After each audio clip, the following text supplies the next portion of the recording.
Hi, boys and girls, and welcome to day 4 of shared reading with our book, If You Give a Dog a Donut. Today, during shared reading, we're going to focus on making our fluency the best it can be. Now, to be a fluent reader, that means your voice sounds smooth like a storyteller. And there are a couple of ways for you to make your voice sound smooth like a storyteller when you're reading. One way to do it is to pay careful attention to the punctuation in the story. And there are a few different kinds of punctuation marks that you might see while we're reading. The most common punctuation mark is the period. What will your voice do when you see a period? How will it sound? That's right. You will read in your normal voice, and when you see a period, you'll just take a quick pause. Stop and take a breath. Now, what about if we see an exclamation point? Then what will your voice do? Right again. If we see an exclamation point, our voice will read with excitement. What about if we see a question mark? I can't fool you. When we see a question mark, our voice might go a little higher at the end. There may be another punctuation mark in the book, and it's called a comma. A comma kind of looks like a little scoop in between words. A comma is like a period. It means our voice is going to take a quick pause in between the words where the comma is.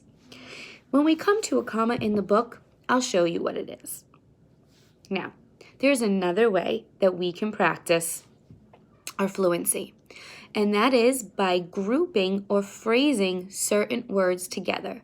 That means our voices will read a group of words together and then take a quick pause right after that group. And I'll show you what I mean when we start reading the story. Are you ready to work on our fluency? Great, let's go. If you give a dog a donut,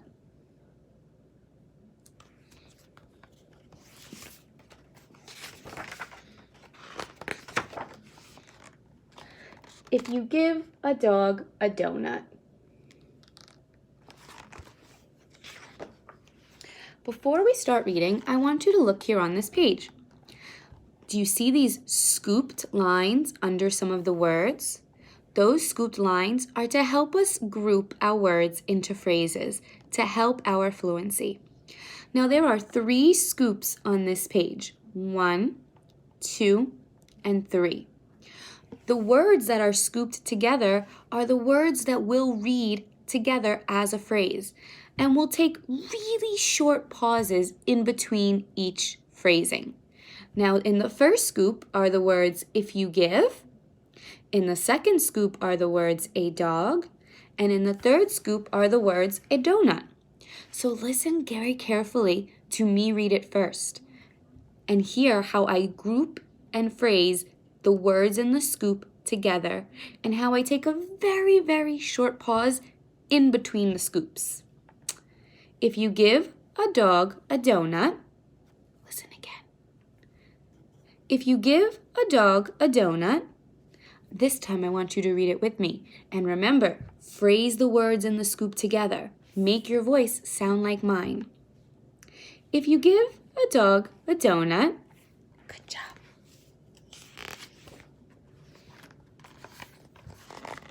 Here are some more scoops. 3 scoops again. 1, 2, 3. In the first scoop are the words, he'll ask. In the second scoop are the words, for some apple juice. And in the third scoop are the words, to go with it. Now remember, the words in a scoop, they are read together as a phrase. And we take a very fast pause in between scoops. I'll read it one time and listen to my phrasing. And then we'll read it together. He'll ask for some apple juice to go with it. Now read it with me and make your voice sound like mine. He'll ask for some apple juice to go with it.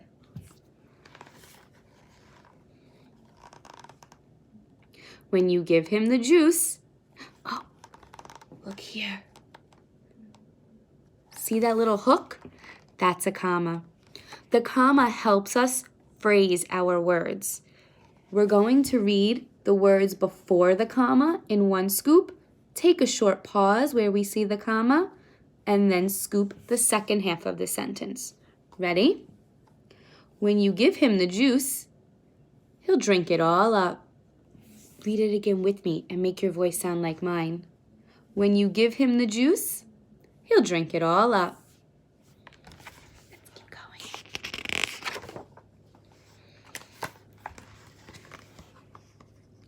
Then he'll ask for some more. Read it just like me.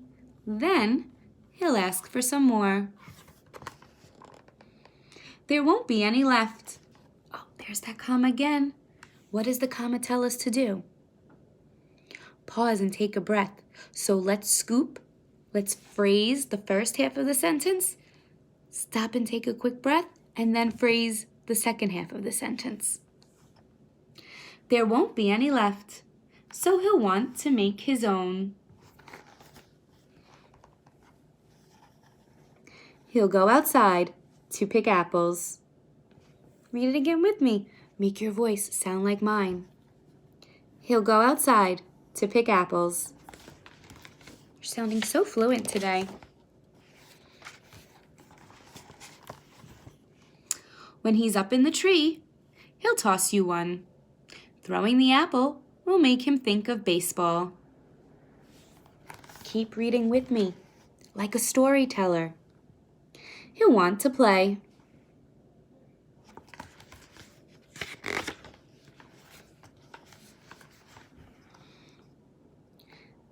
You'll have to get a ball. Scoop. You'll have to get a ball. And a glove.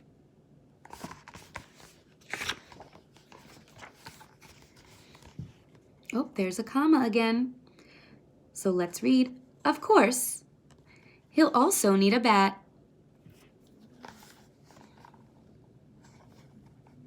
He'll ask you to pitch.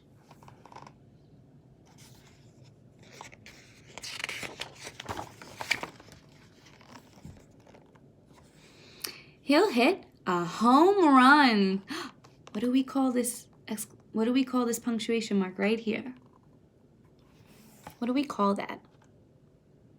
It's called an exclamation point. And what did we say that our voice does when we see an exclamation point?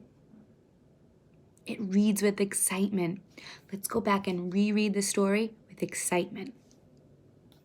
He'll hit a home run.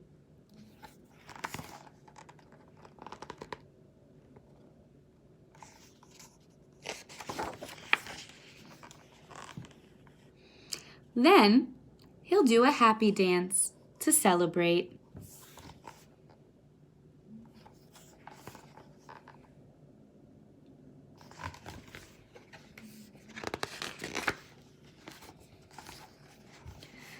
Dancing will make him hot and dusty, so he'll need some water. He'll probably start a water fight.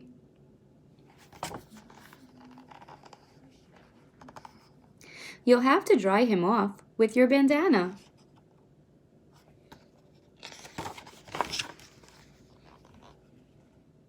He'll wrap it around his head and pretend that he's a pirate.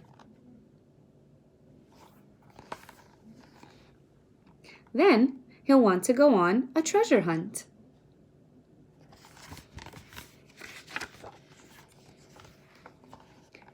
He'll find an old kite and want to make one himself. You'll have to get him some sticks, paper, and string.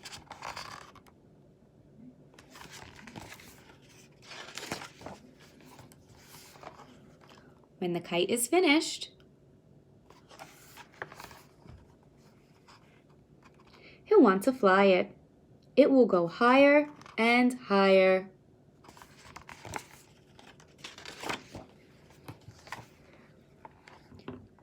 Until it gets tangled in the apple tree. The tree will remind him of apple juice, so he'll probably ask you for some.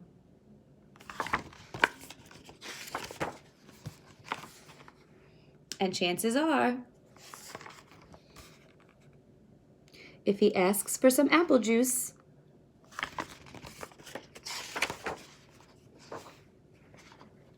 he'll want a donut to go with it.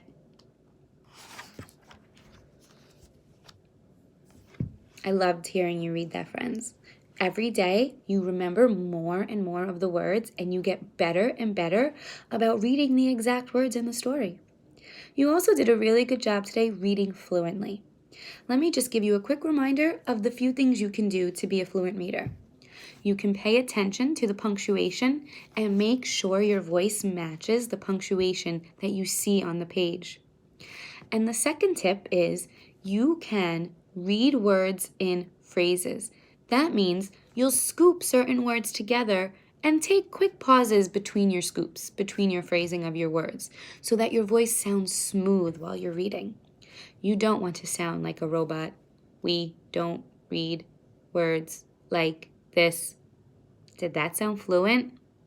No, it sounded like a robot. We want our voices to sound just like this when we're reading, the way our voices sound when we're talking to our family and our friends. So in order for you to do that, you have to practice reading and practice your fluency strategies. So practice them today and every day. Bye, friends.